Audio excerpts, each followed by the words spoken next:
우리가 사는 세상은 정말 마음 아픈 일이 참 많습니다. 기쁘고 즐거운 일보다는 정말 세상 자체가 안타깝고 속상한 일들이 더 많은 것 같습니다. 예, 그렇죠? 그럴 때마다 이런 질문을 던집니다. 왜 나에게 이런 일이 일어날까? 왜 우리 가정에 이런 일이 일어날까? 이런 질문을 던지게 됩니다. 그렇죠? 육신을 갖고 사는 세상이기 때문에 우리는 물 가운데로 지날 때도 있고요. 불 가운데로 지날 때도 있습니다. 상쾌한 바람을 맞으면서 정말 좋다 하면서 길을 걸어갈 때도 있고요. 정말 그늘 하나 없이 뜨거운 태양볕을 걸어가는 인생길을 걸어갈 때도 있습니다. 그럴 때 어려움을 당하면 우리는 사물을 바르게 보지 못하면 굉장히 두렵고 염려 가득하게 살아갑니다. 염려에 가득 매이면, 염려의 감옥에 갇히게 되면 우리는 에너지가 고갈이 됩니다. 그렇기 때문에 정작 써야 될 힘을 발휘하지 못하고 정말 인생 나락을 걸을 때가 생각보다 많습니다. 그래서 우리가 똑같은 일을 만나도 사람마다 대처하는 방법이 좀 다를 때가 있습니다. 그것은 어떤 상황이 발생하면, 어려움이 발생하면 원망불평하는 사람들이 많습니다. 이런 것을 진상 고객의 삶이라 그럽니다.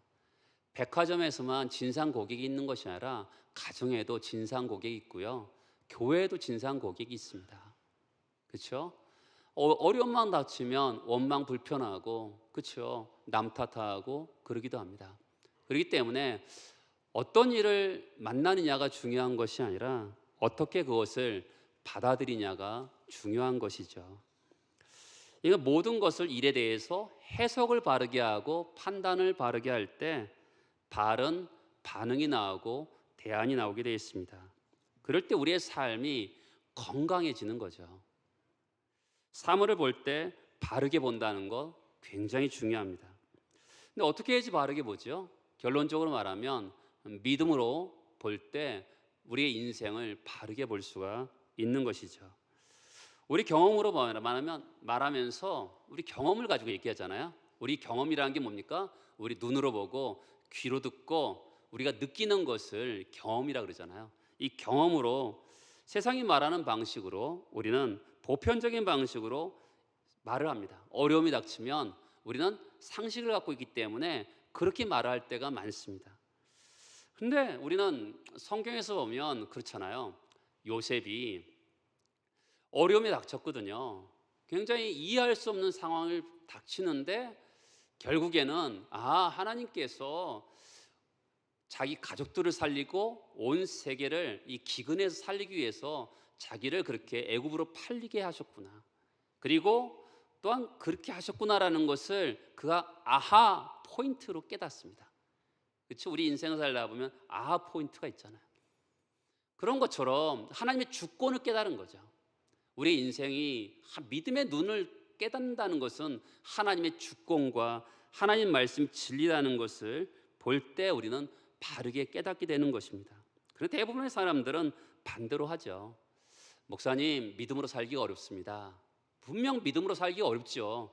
왜 그렇습니까? 우리가 이미 축적된 경험은 믿음하고 반대거든요.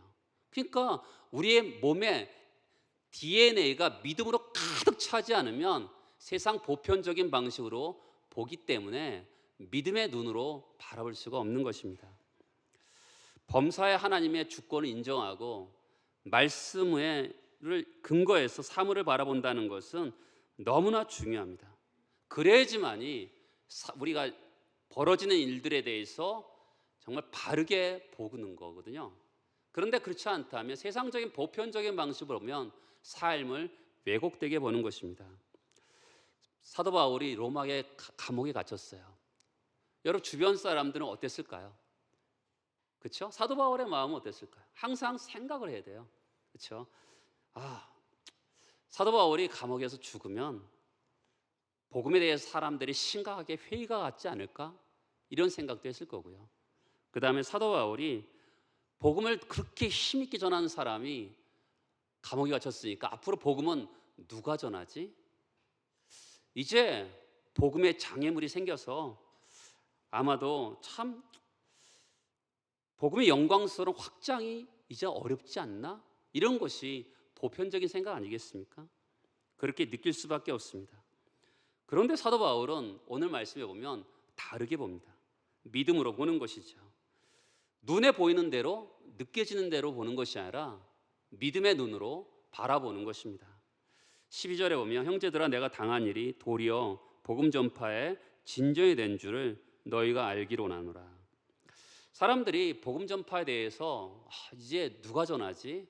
이제 복음의 확장이 어려워진 게 아닌가라는 생각을 가지고 있을 때 사도 바울은 그 염려하는 사람들에게 이렇게 얘기합니다. 성경을 읽을 때요, 어쩔 때는 단어만 몇 가지를 보면 눈에 확 들어오는 게 있어요. 내가 당한 일, 도리어, 진전이 된 줄을, 이 세 단어를 안다면 이 말씀이 확 이해가 됩니다. 내가 당한 일이 뭡니까? 사도 바울이 감옥에 갇힌 겁니다. 가이사랴 2년, 로마에 2년 감옥에 갇혔습니다. 그랬을 때 우리가 좋은 이야기를 당한 일이라 그러지 않잖아요. 그렇죠? 내가 당한 일, 나에게 세상적으로는 좋지 않은 일이 생겼다, 감옥에 갇히게 되었다, 이렇게 얘기합니다. 그런데 여기서 도리어라는 말을 씁니다. 이것이 굉장히 인상적인 거죠. 우리가 인생을 살다가 나에게 어려움이 있었는데 도리어, 오히려 이 말이 쓴다면 그 다음 어감이 느껴지잖아요. 좋은 일이 있을 거라는 것이 어감으로 느껴지는 거죠. 그렇죠? 나는 지금 감옥에 갇혔는데 도리어, 오히려 그것이 복음 전파의 진전이 됐다라고 얘기합니다. 이것이 믿음의 다른 눈인 것이죠. 이 진전이라는 뜻은 헬라어 단어로 나무를 찍어가면서 길을 만든다라는 뜻을 가지고 있습니다. 앞으로 전진한다는 뜻을 가지고 있죠. 로마의 길이 유명하죠. 그렇죠? 로마는 길이 유명합니다. 길을 만들 때마다 지금도 로마의 시대에 썼던 길, 하수도를 사용한다 그러잖아요. 굉장히 잘 만들었다 그래요. 로마가 길이 열리면 거기에 나라가 되는 겁니다. 공병대가 만든 거죠. 길을 만들고 도로를 만들고 다리를 만들고, 그럼을 통해서 그 길이 열리면 그 땅은 로마 땅이 되는 겁니다. 왜냐하면 로마의 가장 강력한 무기가 전차 부대가 있었습니다. 이 전차 부대를 가기 위해서는 길을 만들어야 되거든요. 그래서 길을 만들면 거기에 로마가 되는 것이죠. 사도 바울이 지금 복음의 진전이라는 단어를 사용하고 있어요. 빌립보 성도들아, 지금 너희가 생각하기에는 지금 염려하고 근심하고 복음이 어떻게 될까 이렇게 염려하지만 오히려 거기에 새로운 길이 열렸다, 이렇게 말을 하고 있는 것이죠. 우리가 보통 복음의 증거자들이 감옥에 갇히면 염려스럽지만, 그렇지만 복음은 갇히지 않습니다. 한국 교회를 보면서 많은 사람들이 염려합니다. 저도 염려가 됩니다. 그렇지만 또한 그 염려가 바른 염려가 있지만 잘못된 염려도 있습니다. 왜냐하면 하나님의 교회는 망하지 않습니다. 촛대가 옮겨지긴 하죠. 영국 교회에서 미국 교회로, 미국 교회에서 한국 교회로, 중국 교회로 촛대는 옮겨지지만 2000년의 교회 역사상 교회는 망해 본 적은 없습니다. 교회는 하나님의 교회죠. 이 단어가 중요합니다. 교회 앞에 하나님의 교회. 하나님은 살아계시고 이 땅을 다스리시고 왕 되신 분이시잖아요. 그분의 가장 하나님이 살아계시고 이 땅을 다스리시고 왕 되신다는 것을 증거하는 공동체가 교회인 것이죠. 교회는 정말 어떻게 보면 연약해요. 제가 보더라도 연약합니다. 그리고 모인 사람들이 연약한 한계투성인 사람들이 모였지만 하나님의 영광과 존영을 드러내는 공동체가 교회인 것이죠. 주 안에 사랑하는 성도 여러분, 바울은 지금 두려움을 가득 찬 사람들에게 자기가 복음 때문에 갇혔는데 오히려 복음의 새로운 길이 열렸다, 이런 다른 눈을 우리에게 보여주고 있는 것이죠. 세상적인 보편적인 방식이 아니라, 그렇죠? 사람들은 본성과 감성에 이끌리죠. 그러면서 딱 보니까 큰일 났구나, 염려할 수밖에 없는 그런 상황에서 하나님의 주권을 인정하고 또한 진리의 말씀에 순종하는 가운데 일어난 일을 바르게 보는 것입니다. 그렇게 바르게 보니까 복음의 새로운 길이 열렸구나, 이렇게 되는 것이죠. 다르게 보는 근거가 뭘까요? 종종 사람들은 사람의 기질이 낙천적인 사람들이 있잖아요. 그렇죠? 뭐든지 긍정적으로 보는 사람들이 있어요. 근데 신앙은 기질이나 천성은 아닙니다. 믿음이라는 것은 하나님에게 있는 거잖아요. 하나님이 주신 선물이잖아요.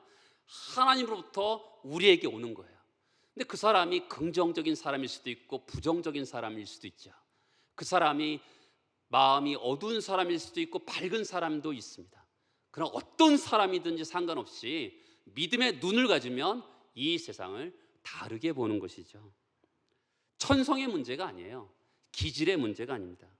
사랑하는 여러분, 어떤 사람들은 긍정적이고 적극적인 사고를 가져야 돼, 이런 것이 한국 교회에 팽배한 적이 있습니다.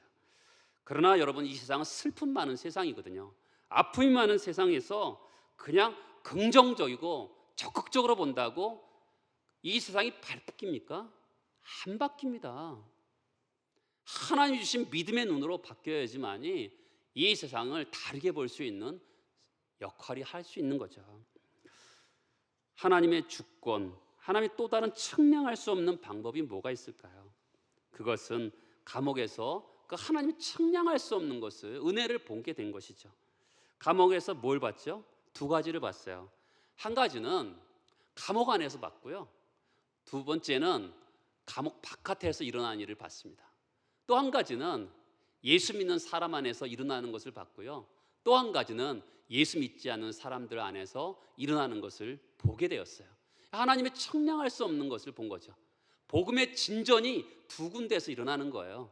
자, 첫 번째로 13절에 보면, 이러므로 나의 매임이 그리스도 안에서 온 시대 안과 그 밖에 모든 사람에게 나타났느니라. 사도 바울이 감옥에 매이고 나니까 어떤 일이 있냐면, 이전에는 자유로운 상태에서는 선교했지만 지금은 매여 있는데, 새로운 복음의 진전이 있었는데 어디에게 복음을 전하게 됐냐면 시대 안의 사람들에게 복음을 전하게 된 것이죠. 이전 같았으면 자유로운 몸이 있을 때는 이 사람들에게는 복음을 접근할 수도 없었던 사람들입니다. 이 시대 안이라는 사람은 어떤 사람들이냐면 황제 근위대예요. 아주 엘리트 계층의 사람들입니다. 이 사람들이 황제 제조부대라 그래요. 황제를 옹립하는 역할을 하는 사람들입니다.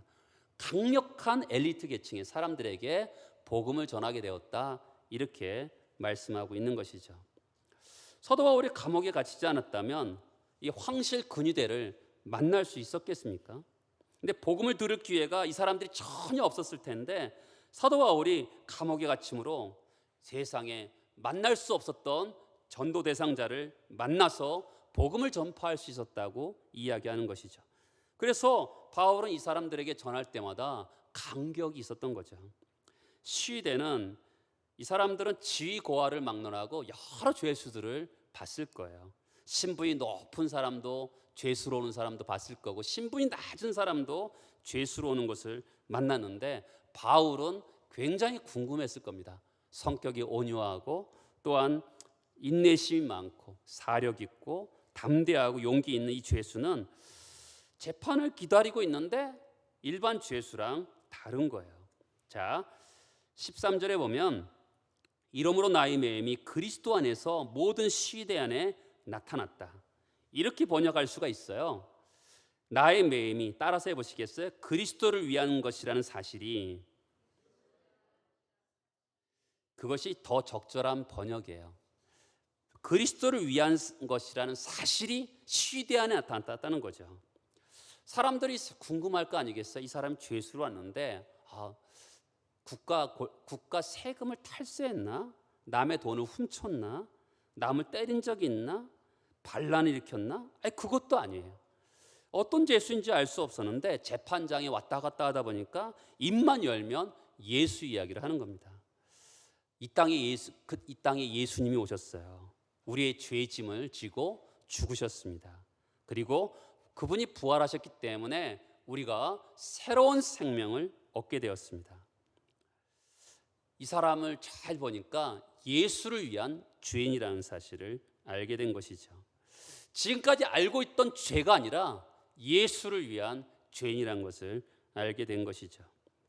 그 당시에 황제에게 재판을 받는 사람은 도망하지 못하도록 특별하게 관리를 했습니다. 어떻게 했냐면 이 시대한 황제 근위대 사람들이 6시간씩 4명씩 바깥에 보초를 2명 쓰고요, 안에 감옥에 2명이 들어와서 사도 바울에게 발에 착고를 채우고 자기들도 채우고 두 사람이 옆에 있는 거죠.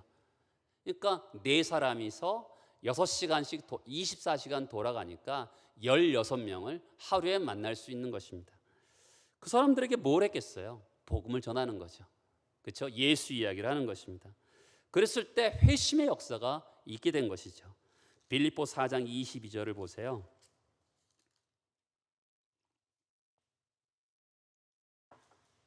거기 보면 모든 성도들이 너에게 문안하되, 특히 어떤 사람들 중에요? 가이사의 집 사람들. 이 가이사의 집이라는 것은 황제의 친족이라는 거거든요. 그러니까 이 시대안에게 복음이 전해져서 정말 황제의 친족에 이르기까지 복음이 전해졌다는 것이죠. 그래서 지금 사도 바울이 감옥에 갇혀서 염려하고 있는 사람들에게 아니다, 오히려 복음의 진전이 이루어졌다, 복음의 도움이 되었다, 복음의 걸림돌이 아니라 거침돌이 아니라 복음이 더 나은 기회를 얻어서 전혀 접촉할 수 없었던 사람들에게 복음이 증거가 되었다. 바로 이것이 기독교죠. 우리가 믿고 살아가는 하나님의 신앙인 것입니다. 두 번째로 바울이 근거가 뭘까요? 복음의 진전이 이루어졌다. 첫 번째는 어떤 거죠? 새로운 전도 대상자가 생긴 것이죠. 두 번째 그것은 새로운 전도의 일꾼들이 드러나서 복음의 진전이 일어났다, 이렇게 표현하고 있는 것입니다. 14절을 볼까요? 형제 중 다수가 나의 매임으로 말미암아 주 안에서 신뢰함으로 겁없이 하나님 말씀을 더욱 담대히 전하게 되었느니라. 이것도 마찬가지로 단어를 잘 보세요. 형제 중 다수, 주 안에서 신뢰함으로, 겁없이, 더욱 담대히. 어떤 사람들 같아요? 겁 많은 사람들이죠. 그렇죠? 그런데 형제 중 다수라고 하면 대부분의 사람들이 겁없이 주님을 신뢰함으로 더욱 담대히 복음을 전했다고 성경은 말씀합니다. 하나님이 측량할 수 없는 은혜가 있으니까 정말 새로운 사건이 발생했는데, 바울의 감옥에 있다가 보니까 이전에 전도하지 않았던 사람들이 전도하는 일들이 발생했다는 것이죠. 그로 인해서 복음의 진전이 이루어졌다고 말을 하는 것이죠. 정말 믿음의 눈이 열리니까 그것이 보이는 겁니다. 믿음의 종들이 일어나서 사도 바울이 감옥에 갇히니까 나도 복음에 전해야지, 정말 감옥에 갇혀 있으니까 복음 전파에 공백이 생겼으니까 이 공백을 나도 메워야지 하면서, 그러면서 복음의 진전이 이루어지게 되었다라는 것입니다. 여러분, 그러면 과거 일어난 사건이잖아요. 2000년 전에 일어난 사건 아니겠습니까? 지금도 이런 일이 일어날까요? 물론입니다. 문화 대혁명 때 여러분, 교회 문은 닫히고 교회 지도자들은 감옥에 갇히게 되었습니다. 그리고 선교사들은 다 쫓겨났거든요. 주계 장막이 되었던 것이죠. 근데 어느 날 드디어 주계 장막이 열리고 사람들이 들어가서 보니까 중국이 더 넓게 복음화되어 있는 것을 보게 되었습니다. 그렇죠? 이 마찬가지죠. 누군가 갇히고 누군가 죽임을 당하고 교회는 관공서로 변하고, 그럼에도 불구하고 복음의 진전이 그 당시도 있었던 것을 봅니다. 한국 교회 역사에서도 그래요. 외국에서 의료 선교사가 이 땅에 들어왔습니다. 그런데 한 사람도 고치지 못하고, 그리고 또한 백성들의 아픈 마음도 만져주지 못하고 풍토병에 걸려서 오자마자 죽은 의료 선교사가 있었습니다. 그 소식을 그 파송한 교회가 듣고서 더 많은 사람들이 이 땅을 향해서, 조선 땅을 향해서 정말 의료 선교사들이 물밀듯이 들어와서 역사가 일어난 것을 보게 됩니다. 복음의 진전이 일어난 거죠. 인간의 눈으로는, 보편적인 사고로는 어떻게 그럴 수가 있어? 라고 할 수밖에 없지만 하나님의 믿음의 눈으로 보니까 이것이 도리어 오히려 복음의 진전이 되었다고 말을 하고 있는 것입니다. 짐 엘리엇과 5명의 복음 전도자들이 에콰도르의 오카 족속에게 복음을 전하러 갔습니다. 그런데 그들은 복음을 한마디도 전하지 못하고 그 자리에서 죽임을 당합니다. 그들은 총이 있었음에도 불구하고 그들의 창에, 칼에 죽임을 당합니다. 그렇지만 3년 후에 그들의 부인들이 또한 간호를 배우고 언어를 배워서 다시 한번 오카 족속에 갑니다. 그리고 어느 세월이 지나서 그 추장이 당신들은 여기 왜 오셨습니까? 라고 물어봤을 때 3년 전의 이야기를 합니다. 짐 엘리엇의 부인이었던 엘리자베스가 사랑을 가지고 우리가 왔음을 고백합니다. 그때 그 추장이 모든 그 족속들이 그 자리에서 회심하는 역사가 있게 되었습니다. 짐 엘리엇과 5명의 선교사들이 죽었을 때 그들은 그 당시에도 엘리트 계층이었거든요. 그러니까 타임즈에서 도대체 웬 낭비인가라고 일면 토끼사로 나왔습니다. 그렇죠? 그들이 그렇게 훈련받고 뿐만 아니라 그들은 그 당시에도 지도력 있는 사람들이었거든요. 그런데 도대체 웬 낭비인가? 복음 하나 전하지 못하고 그들에게 죽임을 당하는 것이 웬 낭비인가? 여러분, 그것이 세상의 보편적인 사고고 보편적인 눈입니다.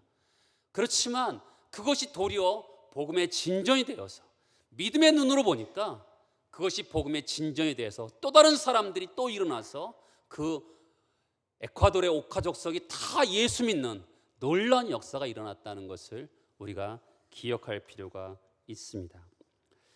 보편적인 눈으로 보면 웬 낭비인가? 단편적인 눈으로 보면 그렇게 볼 수밖에 없죠. 그러면서 실망하고 낭망할 수밖에 없는 것입니다. 그렇지만 우리가 하나님의 주권을 인정하고 그리고 하나님께서 진리의 말씀을 우리에게 허락하신 것을 기억하고 순종하며 나면 우리는 전혀 다른 관점으로 볼 수가 있는 거죠. 눈이 열리는 게 굉장히 중요합니다. 도담성에 아람 군대가 쳐들어왔거든요. 그때 엘리사의 종이 너무나 두려워서 어찌할 바를 몰랐습니다. 그때 엘리사가 기도하죠. 하나님, 저 종의 눈을 열어주옵소서. 그랬더니 뭐가 보입니까? 천군 천사가 불말과 불병거를 몰고 온 것을 보게 됩니다. 두려움이 있겠습니까? 없는 것이죠. 우리의 눈으로는 사실은 보이는 게 없습니다. 그렇지만 영적인 제3의 눈이 열려야지만이 모든 것을 믿음의 눈으로 해석하면서 우리에게 일어난 수많은 일들을 정말 영적으로 해석하면서 하나님의 주권을 인정하는 거잖아요. 하나님이 허락하신 것이라고 생각하는 거죠. 종종 우리에게 어려움이 닥치면 사람들은 징벌받았다, 벌받았다고 얘기합니다. 우리는 미신신앙을 가지고 있기 때문에 지금도 징벌신앙들이 있습니다. 뭔가 조금 어려움이 닥치면 내가 하나님께 잘못해서 이런 징벌을 받나 봐, 이렇게 생각하는 경향들이 굉장히 많습니다. 제가 자주 말씀드리지만 예수 믿는 사람들은 저주받을 걱정할 필요 없고요, 심판받을 걱정할 필요 없습니다. 벌받을 걱정할 필요 없어요. 단지 예수 믿는 사람들에게 뭐가 있어요? 징계가 있습니다. 파이데이안, 썸메이킹이죠. 아들을 만들어가는 거죠. 우리를 구원받은 다음에 하나님께서 아들을 만들어가는 거죠. 정말 흠도 없고 티도 없고 점도 없는 하나님의 사람으로 만들어가기 위해서 징계를 내리시는 겁니다. 그런데 징계가 없다 그러면 두려워해야 돼요. 왜요? 하나님은 때로는 내버려 두신다는 게 더 무서운 거거든요. 성경 그것을 내버려두다 유기하다는 표현을 씁니다. 나에게 하나님께서 간섭하시는 게 느껴진다면 하나님이 내 앞에 가까이 계시다는 것을 감사하면서 살아야 되는 것이죠. 우리에게 어떤 어려움이 닥쳐도 뭐라고 생각해야 됩니까? 하나님이 나를 사랑하신다고 생각해야 되는 거예요. 그게 믿음의 눈입니다. 어떤 일이 있어도 나를 사랑하시는구나, 나를 사랑하시기 때문에 이런 어려움이 있는 거구나. 왜요? 하나님은 자녀를 사랑하거든요. 그런 눈이 굉장히 필요합니다. 목사님, 어떻게 그렇게 가질 수 있겠습니까? 우리 보편적인 사고로는 절대로 그렇게 가질 수가 없는 거죠. 성경이 우리에게 말하는 거죠. 살아계신 하나님의 말씀이 우리에게 그렇게 말을 하기 때문에 우리가 그렇게 반응할 수 있는 것이죠. 여러분, 저는 소원이 있습니다. 여러분들이 연약한 육신을 가지고 한계투성이지만 세상에 보는 방식으로 보지 않고 하나님의 주권을 인정하면서 믿음으로 세상을 보는 사람들이 여기서 많이 나오기를 소망합니다. 그래서 또 이 땅에서 수많은 넘어져 있는 세상의 보편적인 눈으로 보면서 낙심하고 넘어져 있는 사람들을 그들의 눈을 바꿔서 믿음의 눈으로 보게 하는 그런 사람들이 일어나기를 소망합니다. 여러분, 한국 역사에 지금처럼 잘 살 때가 있습니까? 그렇지만 사람들이 아우성칩니다. 못 살겠다고 아우성칩니다. 새로운 눈이 열리기 전에는 가진 것, 지위, 성만, 평판, 재능 어떤 것으로도 우리를 기뻐할 수 없는 거죠. 믿음의 눈이 필요합니다. 바울이 하는 말이 뭐죠? 믿음의 눈이 열렸어요. 그렇죠? 믿음의 눈이 열리니까 복음의 진전이 이루어졌다. 새로운 전도자 상자가 생겼고 새로운 전도자들이 일어났다. 이런 믿음의 눈이 열리니까 사도 바울이 뭐라고 합니까? 18절 맨 뒤에 보면 나는 기뻐하고 또한 기뻐하리라 라고 합니다. 여러분, 이 영어 성경에 보면 I rejoice, 또 두 번째 다 뒤에는 I will rejoice예요. 그러니까 시제가 다른 겁니다. 나는 지금 기뻐합니다. 그리고 앞으로도 기뻐할 것입니다. 이런 뜻을 가지고 있습니다. 일이 잘 되어서 기쁜 것이 아니라 세상을 보는 다른 눈이 열렸기 때문에 그런 것이죠. 여러분, 세상을 보는 다른 눈이 열려야지만이 이 세상을 거슬러 갈 수가 있는 것이죠. 제가요, 어느 날 굉장히 마음에 막 슬픔이 찾아오면서 우리 교회 사역을 어떻게 감당할까 라면서 굉장히 불행하게 느낀 적이 있습니다. 그런데 아침에 자고 일어나니까 어제 불행한 것이 언제 없어졌나 듯이 그냥 오늘도 열심히 살아야지 이렇게 되더라고요. 참 인생이 어리석다는 생각이 듭니다. 요나가 박넝쿨이 벌레가 잡아먹으니까 그게 없어졌거든요. 그러면서 차라리 죽을지언정라고 이렇게 말하는 어리석은 사람 같았습니다. 그런데 주님의 눈으로 사물을 바라보기 시작하니까 주님의 주권을 인정하고 말씀에 인정하기 시작하니까 용기가 생기는 거죠. 그렇죠? 그러면서 기뻐하고 앞으로도 기뻐할 것이라고 생각하는 거죠. 이렇게 기뻐하니까 목사님, 사도 바울이 눈이 열리니까 뭔가 더 좋은 일이 있었을 것 같아요. 그런 게 어디 있습니까? 이 세상의 삶이라는 게 혼재하지 않습니까? 슬픔도 기쁨도 때로는 두려움도 하나님의 도우심도 이것이 다 혼재하는 세상인데 믿음의 눈이 딱 열리니까 모든 것이 잘 되어서 기뻐하고 기뻐했다. 그런 게 어디 있어요? 엘리야는 우리와 성정이 같은 사람인데 어떻게 다를 수가 있겠어요? 똑같죠. 근데 그가 기뻐하고 앞으로 기뻐할 것이다. 그 현장은 어때요? 복음 전도자들이 일어났는데 어떤 사람들이 일어났어요? 15절에서 보면 어떤 일은 투기와 분쟁으로.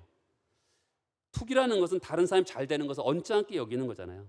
어떤 사람들은 착한 뜻으로 그리스도를 전합니다. 17절에 보면 무엇이냐 거칠어로 하나 참으로 하나, 거칠에는 거짓으로 하나 참으로 하나, 무슨 방도라든지 그들은 나의 매임에 괴로움을 더하게 할 줄로 생각하여 순수하지 못하게 다툼으로 그리스도를 전파하느니라. 여러분, 이 사람들 어떤 동기로 했어요? 나쁜 동기로 했거든요. 마음이 어떨 것 같아요? 기분 나쁘죠. 저 같으면 기분 나쁠 것 같아요.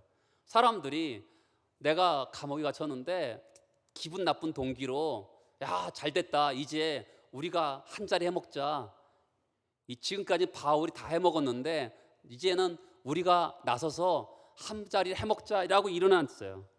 기분이 좋을 리가 있겠어요? 사실은 지체를 살리고 지체를 세우는 목적이 아니라 지체를 넘어뜨리려고 하는 악한 육신의 동기로 복음을 전파하는데 바울은 뭐라 해요? 18절에 보면 거칠애로 하나 참으로 하나 거짓으로 하나 참으로 하나 무슨 방도로 하든지 전파되는 것은 그리스도니 이로써 나는 기뻐하고 기뻐한다고 얘기해요. 씁쓸함조차 없다면 거짓말이겠죠. 근데 그런 마음에 사로잡히지 않았잖아요. 우리가 여름에 비가 많이 오면 이불이 눅눅해지잖아요. 그럴 때 사람들은 이렇게 햇볕이 나면 이불을 바깥에 놓습니다. 그럼 뽀송뽀송해집니다. 그런 것처럼 우리들의 마음도 씁쓸해지고 마음이 슬플 때 하나님 앞에 서면서 그분의 은혜를 받고 그분의 은혜의 얼굴빛을 비출 때 되는 거거든요. 이런 변화가 있는 거죠. 사람이 뭐 그냥 되는 겁니까? 어떤 이런 훈련 속에서 되는 거잖아요. 사도 바울이 근데 동기가 순수하지 않은 사람인데도 장가지에 넘어지지 않고 기뻐하고 즐거워하겠다고 하는 것이죠.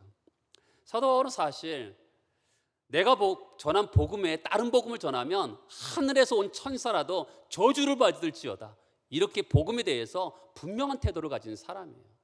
그렇죠? 그 복음이라는 것은 사람을 살리고 죽을 수 있기 때문에 복음은 바른 복음을 전해야 된다고 생각했습니다. 근데 지금 일어난 사람들이 투기와 분쟁으로 일어난 사람들이 그래도 이 사람들은 바른 복음을 전했던 것 같아요. 그러니까 거칠애로 하나 참으로 하나 예수 그리스도만 전파되면 되는 거 아닌가, 이렇게 표현하고 있어요. 제가 종종 말씀드리죠. 성경에서 반복되는 단어가 중요 단어잖아요. 잘 보세요. 12절에 보면 복음 전파, 그렇죠? 또한 14절에 보면 하나님 말씀을 전하게 되었느니라. 또 15절에 보면 그리스도 전파, 17절에 보면 그리스도 전파, 18절에 보면 전파되는 것은 그리스도니. 사도 바울의 마음에는 복음만 있는 거예요. 그렇죠? 사도 바울은 복음만 있는 거죠. 복음만 전하기만 하면, 그래서 그 사람들을 살리기만 하면 나는 기뻐하고 앞으로도 기뻐할 것이라고 얘기하는 거죠. 선이 굵은 사람인 거죠. 그렇죠? 우리가 인생을 살다 보면 어떤 분들은 장가지에도 넘어지는 분들이 있거든요. 저는 우리 교회 성도들이 선이 굵은 분들이 되기를 원해요. 선이 굵다는 건 뭐예요? 예수 중심적인 거거든요. 사람은요 다 똑같아요. 자기 중심적이에요. 그렇죠? 내가 행복하고 내가 만족스럽고 전부 나에게 초점을 맞추는데, 지금 사도 바울은 내가 기뻐하고 앞으로도 기뻐할 것이다 하는 이유가 뭐예요? 바로 그리스도의 전파에 있거든요. 그리스도 복음, 오로지 예수 중심적으로 있었기 때문에 그가 기뻐하고 즐거워할 수 있었던 것이죠. 왜 그럴까요? 왜 복음이 그렇게, 사도 바울이 자기를 괴롭히는 사람까지도 복음을 전하니까 그냥 기쁘고 즐거운 거예요. 왜 그럴까요? 복음이 뭐예요? 복음은 예수와 예수의 하신 일이잖아요. 예수가 이 땅에 오셔서 고난 보시고 십자가에서 죽으시고 부활하셨어요. 예수가 죽으시면서 내 죄를 씻으셨어요. 예수가 부활하시면서 나에게 생명을 허락하셨어요. 나에게 영생을 허락하셨어요. 그 복음의 엄청난 위대함을 사도 바울은 알았기 때문에 누가 전하면 어떠냐, 어떤 방식으로 전하면 어떠냐, 그 복음 때문에 사람들이 죄 용서함 받고 복음 때문에 생명을 얻고 영생을 얻는다면 나는 그것으로 만족하겠다. 이 선이 굵은 거죠. 저는 어렸을 때 섬겼던 교회가 있어요. 그 교회에서 자라면서 정말 형님들, 누나들, 동생들하고 같이 신앙생활을 했습니다. 나이가 들어서 그 형들하고 만나면서 보면, 그 누나들을 보면 그분들도 연약한 사람이라는 것을 요즘에 봐요. 근데 어렸을 때는 은혜가 있어서 그런지 하나도 보이지 않고 그 교회는 싸우지도 않고 참 즐겁게 같이 사역했던 기억이 나요. 너무나 좋습니다.